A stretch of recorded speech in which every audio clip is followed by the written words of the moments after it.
Attention passionate Washington Commanders fans. Latest news, something big is happening in the NFC East and it could change the game. We're talking about a direct impact on Washington Commanders' path to another Super Bowl run, a power shift that could leave a division rival stumbling for years. We're bringing this to you firsthand. But before that, if you're a true Washington Commanders fan, subscribe to the channel to strengthen this passion even more. Show that you're also part of this family.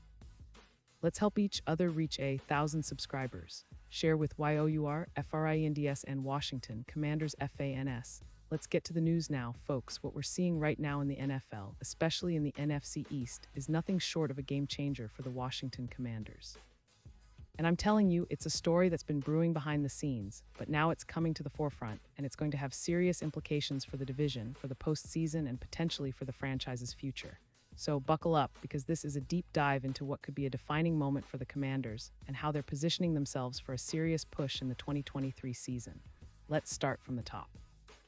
The NFL trade deadline has been buzzing, and it's not every day that you see a move that could pivot a team from being just average or mediocre to legitimate playoff contenders.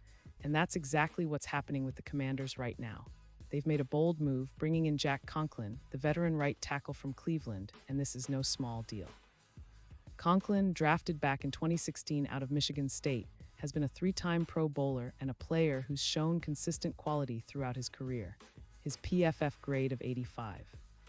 2 in 2024 places him among the top 10 right tackles in the league, and his ability to prevent sacks is crucial for a team like Washington, whose offensive line has been a concern this season.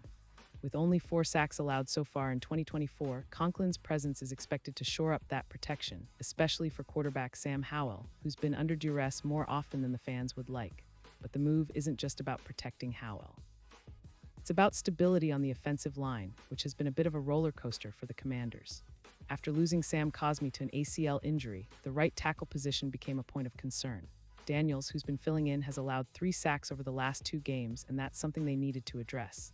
Conklin's arrival isn't just about plugging a hole, it's about transforming the entire offensive line into a more cohesive, reliable unit. His career stats tell a compelling story: 92 starts, only 22 sacks allowed over his career, and his run-blocking efficiency with a 72% win rate is among the best in the league. His ability to pancake defenders, with 8 pancakes so far this season, and his standout performance against the Giants in Week 3, where he allowed no sacks and posted a plus 0.19 EPA per play, showcase just how impactful he can be. Now let's talk about what this means for the Commanders on a broader level. They're currently sitting at 3-2, and while that's a solid record, their offensive line remains a concern. The addition of Conklin, combined with the recent recovery of Sam Cosmi from his ACL injury, creates a more stable and formidable front. This is critical because the Commanders want to elevate their rushing attack, which has been somewhat inconsistent. With Conklin protecting Howell and opening lanes for Brian Robinson Jr. and Antonio Gibson, we could see a boost that pushes their rushing yards per game from around 105 to closer to 130 yards, a significant increase that can control the clock and keep opposing offenses off the field.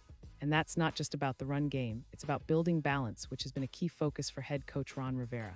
But it's not just about what Conklin brings to Washington, it's also about what Cleveland is trying to do. The Browns, sitting at 2-3, are in a bit of a rebuild mode post-Deshaun Watson's injuries and inconsistent performances. They're trying to get younger, to develop a future core, and that means moving veteran pieces like Conklin to open spots for rookies and upcoming talent. Cleveland's strategy seems to be focused on saving cap space, about $12 million by trading Conklin, and reallocating resources to support their defense, which has allowed 24 points per game and ranks 23rd in the league. The Browns are not expecting to contend this season, especially with their AFC North rivals such as Baltimore and Cincinnati looking very strong, but they see this as a long-term rebuild. For Cleveland, the risk is evident. Allowing Conklin to leave means a potential dip in their offensive line's pass protection, an estimated 12% decrease in EPA per pass, similar to what the Titans experienced after trading Conklin in 2020. That rebuild can be volatile, especially with cap constraints and the challenge of integrating rookies into the starting lineup. But for Washington, this trade is a strategic win. It's like acquiring a cornerstone piece that can anchor their offensive line for years to come. The projection is that Conklin will improve the pass protection efficiency by about 15%, and this will reflect in a reduction of sacks from Daniels from 12 to around 8. That's a game changer because it means fewer sacks, less pressure, and more time for Howell to make decisions and distribute the ball. Furthermore, Conklin's addition is expected to have a ripple effect on the entire offense. His presence should elevate the performance of the offensive line from a PFF grade of 75.6 to over 82, which is a substantial boost. This isn't just about protecting Howell, it's about empowering the entire attack. With Conklin anchoring the right side, Daniels can execute quicker reads, and the team can look to stretch the field more effectively. The receivers, particularly Jahan Dotson and Curtis Samuel, will benefit from better protection, opening up more opportunities for big plays and big yardage gains.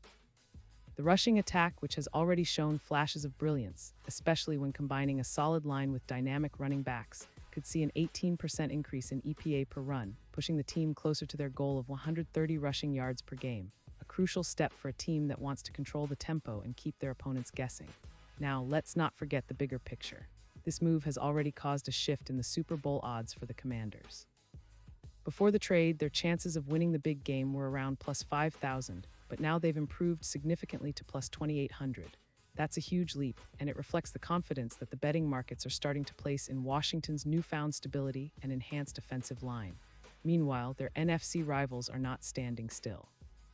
The NFC betting favorites are now at plus 350, but with Conklin bolstering their line, the Commanders are positioning themselves as dark horse contenders, especially when you consider the potential for this line to be a top 15 unit in the league, reducing turnovers by around 10% and giving Howell and the offense the extra margin of safety they need to thrive in close games. And here's another interesting aspect. Conklin's impact in the playoffs is being viewed as a real X factor. His experience and leadership, especially in critical moments, can be invaluable. Imagine him anchoring the right side during playoff games, providing that stability in rain, wind, and high-pressure situations. His ability to bolster the pass protection efficiency by plus 20% in the red zone, especially against tough fronts like the Cowboys, could be the difference between winning or losing in December and January. It's about more than just one player. It's about the confidence and stability he brings to a team striving for greatness. So when you look at this trade as a whole, it's clear that the Commanders are making a bold statement. They're investing in their future, in their offensive line, and in their ability to challenge the division and make a deep playoff run. Meanwhile, Cleveland is trying to do the same, but with a more cautious approach, focusing on youth and cap management. It's a classic example of two teams with different philosophies and how a single move can tilt the balance of power in the NFL. In conclusion, this trade of Jack Conklin to Washington isn't just a transaction, it's a strategic pivot for both franchises. For Washington, it's a shot at elevating their offensive line to elite status, protecting their young quarterback, and boosting their chances in the postseason. For Cleveland, it's about setting the stage for a rebuild, giving rookies a chance to shine, and managing their cap. But for the fans, especially us diehard Commanders supporters, this feels like a step towards something bigger, an opportunity to finally stabilize that offensive line, reduce turnovers, and give Howell the protection he needs to thrive. The future looks promising, and I can't wait to see how this all unfolds. Pause here just for a second. If you want the YOUTUB algorithm to keep recommending the latest Washington Commanders news to you, it's super important that you leave a like on this video. Go ahead, it's quick and it makes a big difference. Thank you. Now let us continue with the big reveal. And as we wrap up, I want to hear what you guys think. Do you believe this move will push the Commanders into that upper echelon of NFL teams? Are you excited about the potential of this revamped offensive line, or do you think Cleveland might regret parting ways with Conklin? Drop your thoughts in the comments below because your opinion really matters to us and to the team. And don't forget, I'll be back soon with more updates, more insights, and everything you need to stay ahead in the NFL world. Stay tuned, stay passionate, and as always, hail to the Commanders.